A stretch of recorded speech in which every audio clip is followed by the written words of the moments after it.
Welcome to Are You Afraid of the Dork? Season 1, Episode 1. I'm your horrid host, Mr. Dork, and today I've concocted a rather deliciously grim original tale, the likes of which has never been narrated by such a rapscallious and rapacious character as I, either before or after this very telling here today. Yes, you've felt the omens and seen the signs, but at last the time is fast approaching for the story of Daniel, the boy who didn't like tigers. Before we begin in proper, a brief content warning. This story includes an array of elements some listeners might find disturbing, including the existence of a human being named Daniel, sentences which contain more than 20 words, and, perhaps most nightmarishly of all, for those sufficiently online, a description of the outdoors. If any of these aforementioned elements frighten you, I advise you either go jump in a lake or otherwise take a long walk off a short pier, depending upon whichever is most convenient to you at this very moment. And now, without further ado, a reading of the story proper. The story of Daniel, the boy who didn't like tigers. Once upon a time there lived a precious little boy named Daniel. Daniel was 6 3/4 years old, with roughly brown hair, and lived at home with his 2 loving parents and his mean older brother, Charlie, who teased him constantly. One time, when Daniel was busy trying to get ready for school, his brother Charlie went "rawr," scaring him terribly, causing him to squirt toothpaste all over himself. This made Daniel very upset, but before he could even find his parents to tell them what his older brother had done, Charlie was already well out the door and on his way to school. Then, this other time, when Daniel was trying to concentrate on his favorite TV show, his brother came by and warned him that their parents had mentioned a spider infestation in their backyard. Now, Daniel wasn't sure what an infestation was, but it sounded stupid. And besides, he was trying to watch his ninja show. So Daniel tried not to pay his brother's comment much mind.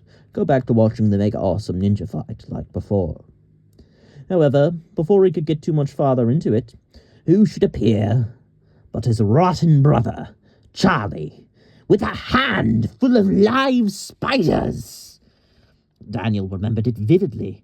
The time he shrieked, which prompted Charlie to burst out laughing and throw the spiders toward Daniel. Scaredy cat, Daniel is a scaredy cat, Charlie jeered in response to his younger brother's shrill exclamations and nervous twitching. You dork!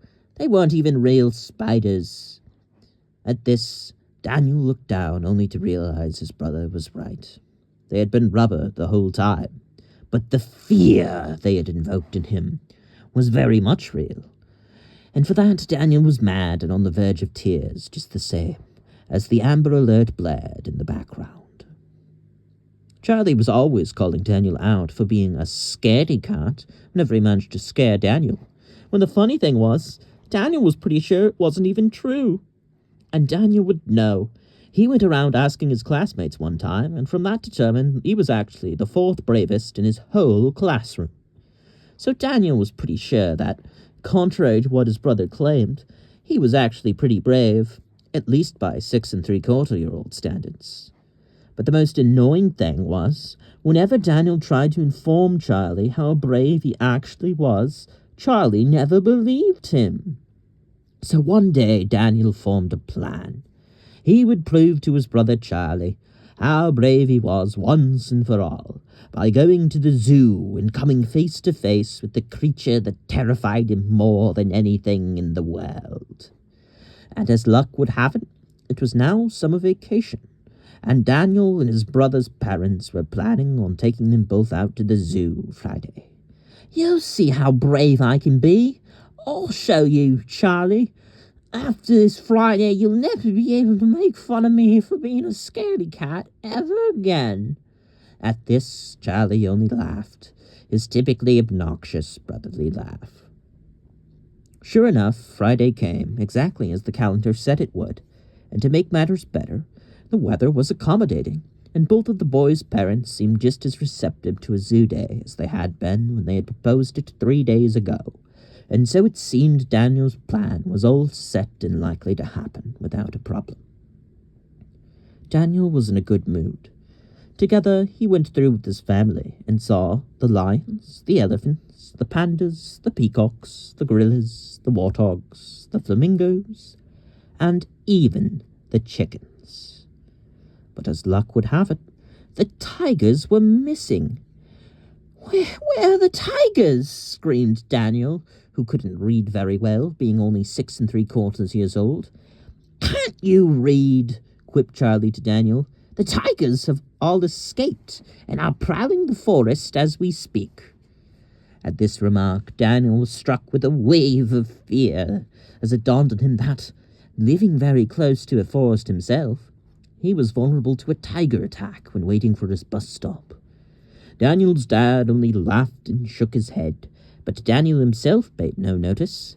He was too preoccupied with considering all the tigers which were surely now lying in wait for him at home, all too eager to spring upon and devour a nice and tasty little boy like him for dinner. For weeks, Daniel holed himself up inside, less by choice and more to do with the hypothetical tigers holding him prisoner in his own home. Every few days, Daniel would wake up well past his bedtime and spend a good number of minutes just peering out into the darkness just beyond his 2-story bedroom window, gazing out into the forest below in an effort to catch glimpses of the tigers prowling it. They were certainly sneaky, this was true. Daniel figured that tigers were probably a lot like ninjas in the sense that they could obscure their presences to escape notice any time they very well pleased. Well, that was great for them. It did precious little to make Daniel feel any safer. Until one day, and after only minimal prompting from his parents, Daniel at last finally mustered the courage to go outside again. For Daniel had another plan, and this one was likely to work. Daniel knew his plan was dangerous, and possibly a little foolish for one his age to consider, but on the other hand, he was almost 7. And deep down, Daniel knew he couldn't live his life in fear of the tigers out in his woods forever. And so it was that Daniel embarked on a quest to rid himself of his fear of tigers once and for all, and thus put the matter of whether he was a scaredy cat or not to rest. Daniel would, without informing his parents, make his way up a nearby trailhead all by himself. It was a good plan for a 6-year-old, but not a great one.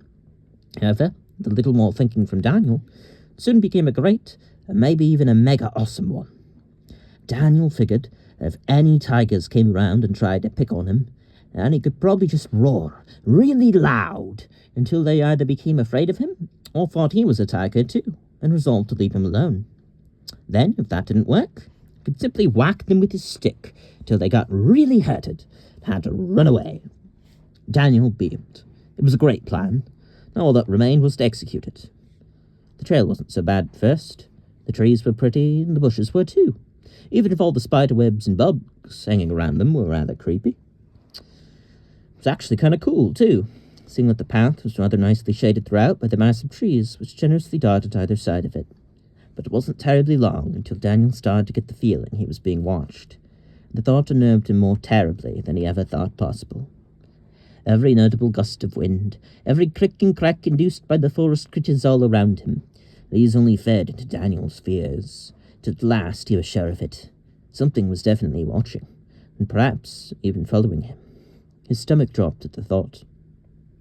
But somehow Daniel managed to maintain his composure and carry on. After all, it was probably nothing, and if he was really going to prove to Charlie how brave he was, it certainly wouldn't do to go around getting scared by nothing. So Daniel pressed on, albeit at a more brisk pace, which was faster than you might be thinking, considering how short his little 6-year-old legs were. This carried on for maybe 5, maybe 10 minutes.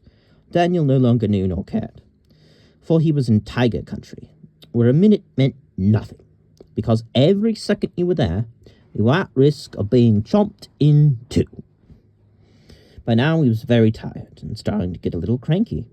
He considered turning back before reasoning that the end of the trail was likely very nearby, and if he could just make it through, he would have done it. He would be brave. It was a nice thought, but one which was rather rudely interrupted, because before Daniel could dwell on it too long, he sought a real, live, honest-to-goodness tiger. At this, Daniel screamed, and all of his courage left him in an instant. Hurling his stick as hard as he could into the nearby bushes, Daniel turned and ran as fast as his little legs could carry him back up the trail, up inclines and down declines, around turns both gentle and sharp, his heart beating intensely like a drum all the while, until at last he could finally see it, a light just up ahead, indicating where he'd entered just some 15 minutes before. He was going to make it, but he wasn't out of the woods yet. No, not quite. And as if to drive that point home, a loud noise just behind Daniel made this observation rather clear. To some it might have sounded like a particularly great gust of wind, but to Daniel there was no mistaking it. It was a tiger, and a big one at that, roaring at the top of its tiger lungs as if announcing to the world that it was going to eat Daniel Park. Daniel, for his part, very much wished not to be eaten, and so Daniel ran, faster than he ever had before, faster than a speeding bullet, quite possibly faster than anyone ever. Daniel ran because he realized that for as much as he wanted to be brave, he also didn't want to die, and that was okay. Daniel ran until at long last, somehow, some way, he had made it back out to where the trail had started in his old familiar neighborhood. Forgoing the conventional wisdom about doing such a thing after a pursuit, Bill turned around, hoping to maybe catch a glimpse, see whether anything was still following him. But there was nothing there, and perhaps there never had... But wait! What was that? Rustling in the bushes. Could it be a... And it's perfectly on cue. Out popped a squirrel, and a rather cute one at that. For the first time in what felt like forever, Daniel relaxed. Exhaustion overcame him immediately as he plopped himself down on the grass. But this was good, and it was okay to rest now, because it was only a squirrel, and perhaps, even back there, near the other end of the trail, it had only been a squirrel as well. And at this thought, Daniel laughed, failing to even notice the white van slowly pulling up to where the trailhead met the road. Daniel's parents never saw him again, and they all lived not so happily ever after. The end.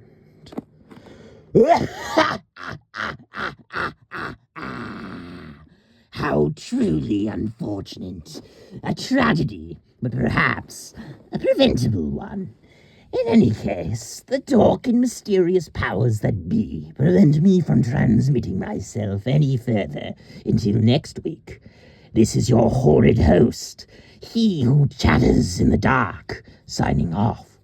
I'll see you in your nightmares, and wish upon each and every one of you in the meantime at least one rejuvenating self-care experience.